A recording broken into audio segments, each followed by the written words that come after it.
Cet homme dans les eaux du Jourdain en 2016, c'est Jair Bolsonaro. Il n'est pas encore président du Brésil. Il est baptisé par un pasteur évangélique. Cette cérémonie scelle son alliance avec ces protestants parfois très conservateurs. 2 ans plus tard, quelques secondes après sa victoire, il prie d'ailleurs à côté d'un pasteur évangélique. Et dans son gouvernement à Brasilia, cette femme, pasteur elle aussi, devient ministre de la famille. Aujourd'hui, elle donne une interview sur une chaîne évangélique très populaire. Le journaliste est un ami. Et comment va ta fille? Elle va bien, elle est grande maintenant. Comme Jair Bolsonaro pendant sa campagne, elle est ici la bienvenue. Les médias évangéliques très puissants sont quasiment au service du président. Je me sens comme à la maison ici. Nous la retrouvons dans son ministère. Damares Alves est chargée des droits de l'homme, de la famille et de la femme. Et pourtant, voilà ce qu'elle disait en 2015. Vous savez pourquoi les féministes n'aiment pas les hommes? Parce qu'elles sont moches et que nous sommes belles.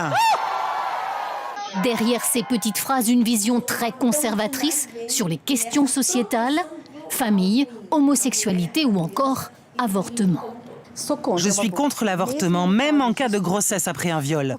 Au Brésil, un violeur peut être condamné à 18 ans de prison, mais il n'en fera que 6. Le bébé, lui, en cas d'avortement, a le droit à la peine de mort. C'est pourquoi, même en cas de viol, je suis contre l'avortement. Des idées partagées par les fidèles dans les temples évangéliques. Celui-ci a été improvisé dans un centre commercial. La façade ne paie pas de mine, mais les fidèles sont fervents et à 100% derrière Bolsonaro. Oui, je suis fan de Bolsonaro. Je pense que le Brésil avait besoin d'un bon chrétien pour gouverner le pays. Un homme qui sache bien faire la différence entre ce qui est bien et ce qui est mal. Le pasteur fait une sorte de show, son épouse à ses côtés. Discours habité sur la valeur de la famille traditionnelle. Puis, il brandit une enveloppe. Nous, les chrétiens, nous donnons 10% de ce que nous gagnons à notre Église. C'est Dieu qui le demande. Vous devez faire cette offrande. La plupart des fidèles ont préparé leur chèque. Une église riche et de plus en plus puissante. Un quart des Brésiliens sont désormais évangéliques. Et dans les favelas, ils sont souvent majoritaires. Comme tout le monde ici, cette mère de famille vit barricadée dans sa maison. La violence est quotidienne dans le quartier. Elle fréquente avec assiduité une église évangélique. Comme son pasteur, elle soutient Jair Bolsonaro. Mon pasteur, c'est un peu comme un père pour moi.